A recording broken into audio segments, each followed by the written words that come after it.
Merci. La parole est à Monsieur Stéphane Claireau. Merci, Monsieur le Président. Ma question s'adresse à Monsieur le ministre des Affaires étrangères et du Développement international. Monsieur le ministre, la situation internationale en matière de terrorisme appelle nécessairement une réponse forte, déterminée et unie des États.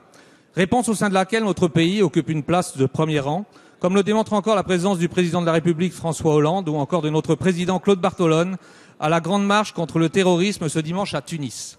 Cette réponse des États passe aussi par des mesures d'ordre administratif et notamment de contrôle aux frontières. Or, si ceux-ci sont justifiés, il convient d'en identifier toutes les conséquences en vue d'une mise en œuvre mesurée et humaine.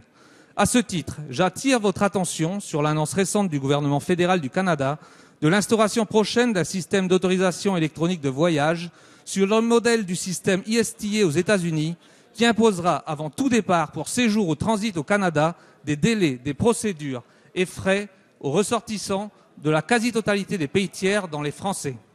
Si compte tenu des liens privilégiés liant la France au Canada, nous pouvons regretter cette mesure, il est d'autant plus regrettable s'agissant des habitants de Saint-Pierre-et-Miquelon qui jusqu'à présent bénéficiaient d'un régime dérogatoire et réciproque de circulation entre l'archipel et le Canada voisin.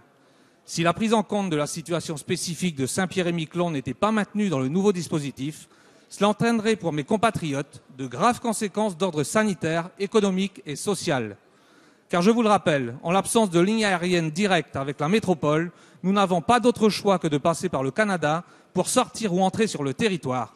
Nous serions donc les seuls citoyens français à devoir demander l'autorisation à un pays étranger, payer et obtenir un visa pour sortir ou rentrer chez eux. C'est inacceptable. Aussi, Monsieur le Ministre, comment notre gouvernement entend-il agir afin de prévenir de telles conséquences néfastes pour les Saint-Pierrais et Miquelonais, mais aussi pour tous nos compatriotes français qui désireraient se rendre à Saint-Pierre-et-Miquelon, donc en France. Merci. La parole est à Monsieur Harlem Désir, secrétaire d'État chargé des Affaires européennes. Et il y a trop de murmures. Merci, donc, Monsieur le Président, Monsieur le député Stéphane Claireau, Mesdames et Messieurs les députés. La lutte contre le terrorisme appelle en effet, comme vous venez de le rappeler, une mobilisation et une détermination internationale. C'est en effet ce qu'ont rappelé le Président de la République et le Président de l'Assemblée nationale lors de la grande marche contre le terrorisme qui s'est déroulée à Tunis ce dimanche et à laquelle j'ai également pris part. J'ai bien entendu votre préoccupation concernant la décision du gouvernement du Canada de mettre en place un système d'autorisation de voyage électronique. Cette autorisation, comme vous le relevez, est similaire au système ESTA mis en place par les États-Unis et répond d'ailleurs à un engagement du Canada auprès de ces derniers. Selon les informations dont je dispose, le système d'autorisation électronique de voyage, dont la mise en œuvre a été repoussée à 2016, diffère cependant d'ESTA en ce que l'autorisation sera accordée pour une durée plus longue de 5 ans et pour un coût limité d'environ 5 €, 7 $ canadiens. S'il vous plaît, s'il vous plaît. Nous avons été alertés sur la difficulté spécifique. Ça y est. Pardon ?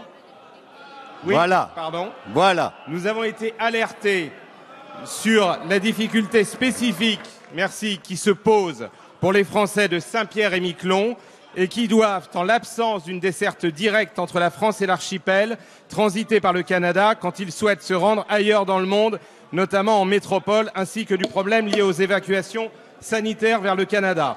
Un premier contact a donc été pris avec les autorités canadiennes à ce sujet. Il en ressort que le Canada compte mettre en place une exemption pour les voyages au départ de Saint-Pierre-et-Miquelon. Cette exemption ne règle cependant pas la question du retour à Saint-Pierre-et-Miquelon pour les Français y résidant.